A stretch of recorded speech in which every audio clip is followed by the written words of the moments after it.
Hi, and welcome to another episode of Hot Takes with me, the Silver Fox. David Kennedy, who's the General Secretary of the Scottish Police Federation, has said that the fall of police numbers now is representing a serious threat to the safety of the people of Scotland. For not only is it below the target that the SNP themselves set, it's now fallen to under 16,000. There's a massive need to recruit more numbers, at least another 16 to 1700 more policemen, at a time when there's a recruiting freeze and at a time when policemen are so stressed by overwork, many are leaving the force or retiring early, and who can blame them? And so it will only get worse, with up and down the country, police forces even refusing to deal with some crimes.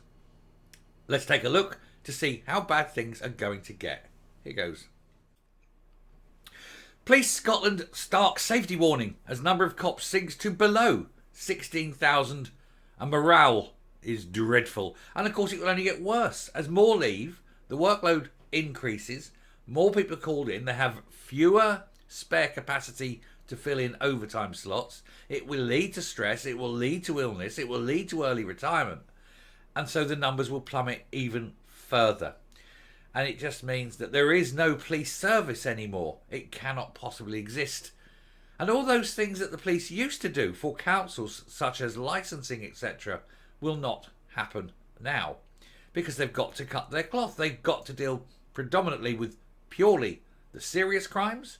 Anything under a serious crime level just will get a police number and that'll be it. Nobody's going to attend. And yet they are still calling for more and more services from the police, despite not being willing to pay for them.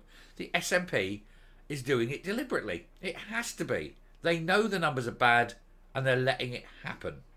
Do they truly want a lawless society? I think yes.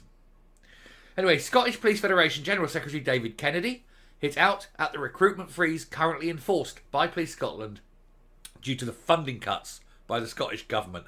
Those cuts were made deliberately. Remembering that. The Police Scotland chief has warned that the number of cops on the beat has plummeted to below 16,000 as the force faces some of its lowest numbers since before 2007. And Scottish Police Federation General Secretary David Kennedy claimed it was no longer a service but a force. He was speaking at a fringe event at the Scottish Labour conference, of which obviously Anna Sowell will be giving a speech, I think today. I will look at his speech, we'll look at that. But I think he's got a few things that he wants to say. But that said, they're still Labour. So there's still going to be a bit of stuff that's pretty dodgy in there, particularly things like gender reform and international relations and things like that. And I think they're going to do a call for the Gaza ceasefire. But I don't suppose Israel will pay one blind bit of attention to them. Anyway, he was speaking at this fringe event at the Scottish Labour conference, where he appeared on the panel with the party's justice spokesman and woman, Katie Clark and Pauline McNeill, spokeswomen, indeed. He offered stark warnings about the capacity of the police force to deal with what many define as petty crime, such as windows being smashed. It may be small to the police, but for the people who are affected by this, it is traumatic and major. There is a recruitment freeze ongoing for cops, meaning that the hundreds of officers who have retired or left in the last year have not been replaced. This is due to underfunding, continual, chronic underfunding by the Scottish Government, who have abandoned attempts to sustain cop numbers to over 17,000 in the first few years of Alex Salmond's speech. He said 17,000 minimum, and it's got to be maintained. It's now in the 15,000s. Previous official figures show that as of the 31st of December 2023, the force had only 16,363 full-time equivalent officers. But Mr Kennedy claims this is now fewer than 16,000, and it has left morale in the organisation at dreadful levels, as they do not have the resources they need to fight crime. And particularly if you get a major incident and you're having to call people in, well, you've got no one to call because everyone's on duty. He said, we know it's a dreadful cause. More people are leaving. They are leaving considerably more now than in previous years. Police officers are now saying, we've had enough. We do a poll for the officers who are retiring. And one of the questions we asked is, why? And although money is usually a reason, another complaint we hear is a lack of resources and they just feel done in. And you can understand. You can understand when you have an organisation that is chronically underfunded but more understaffed, and the work still has to be done but with fewer people. It means the stress levels increase. Now, the stress affects you mentally, but that can lead to physical harm, emotional harm, and eventually people just crack and just end up either broken internally, or they say, sod this, throw in the towel and leave. And that's increasingly what's happening. He said, since 2013, we've lost over 1,000 officers, and the Fed believe that there will now be close to under 16,000 officers in Scotland. And if you look at that on a background of all the extra jobs that we've been asked to do, all the extra legislation that's come into play over the last 10 years, the service are now saying we normally would not call anyone where we would normally would. Now it's normally not to call someone where normally we would, because you don't need the police or anyone. That's not for the service to decide. That is for the public. The service can say there's more cybercrime now, but if someone breaks into your house or steals your car or smashes a window, you expect to see a police officer come to your door and speak to you. Victims of crime deserve an officer coming to their door and ask if they're okay. We need to get back there. And the only way we can do that is to get police officer numbers back to where they should be. You need a lot more police. An absolute lot. Otherwise, what happens is general lawlessness increases everywhere. You'll end up with vigilantism. You'll end up with riots. You'll end up with crime being seen as the norm. And therefore, a rising tide of crime leads to more and more crime and extreme levels of crime. And where little, minor crime is normal, then you're just not even bothered with it.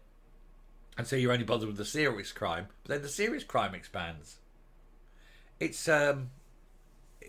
just it's a loop, isn't it? It's an inverse feedback. It's a negative feedback circuit where once it gets bad, it gets worse and it gets progressively worse. And the only way to deal with it is to increase police numbers. I'm going to suggest by adding 3,000 police and making sure that they are visible. They're on the streets. They're stopping even minor crimes. They're putting the fear back into the criminals, because the criminals don't have any. They know they're never going to get caught because there's so few policemen. Concerns were also raised by the panel over the cash crisis in the force, which is leading to the closure of a number of police stations across the country, including Stewart Street in Glasgow, which is the only custody suite in the city centre. It means if someone is arrested on Sauchiehall Street, they'll need to be taken up the M8 to be booked in. How crazy is that? Another couple of stations which are under threat are in Gorick and Paisley, with Mr Kennedy claiming that if the closures happen, someone being arrested there would need to be taken across on a ferry to come to Glasgow to be booked in. Are you joking? Scottish Labour Community Safety spokeswoman Katie Clark also hit out at the lack of accountability which Police Scotland and the Scottish Government offer, as both point to each other when asked pressing questions about funding and the closure of local services. Ultimately, it's funding, and that's the government. You cannot blame the police for the lack of funding. They do not award themselves the money. Purely down to the SNP and the SNP's desire to increase lawlessness and to destroy Scotland. They want a mad, failed state so they can point and say, Westminster did this, vote us in and we'll fix it. They're the ones who caused it, and they're quite incapable of fixing it. And of course, an independent Scotland would be so bankrupt it couldn't even afford the police it's got. Coming up. So will the situation get any better? Will numbers be increased? Will the SNP finally realise how bad it is and say, go ahead, start recruiting, get back up to 17,000 that we say you need? No, of course not. Firstly, they don't have the money. They've spent it on everything else other than the police. And secondly, they don't actually have the political will to do it. They don't want a safe place. They don't want a lot of policemen. They certainly don't want a lot of policemen looking into what they're doing. And so if there are so few policemen that they're all kept busy looking at serious crimes, all that low-level corruption can be passed over in Holyrood with nary a view or an investigation. That's the real reason, of course. Anyway, I'll stop there. Thank you very much for watching. Do please hit the subscribe button, ring the bell, leave a like, leave a comment, please share the video, and until next time, stay safe, stay well, and I will speak to you later. Bye.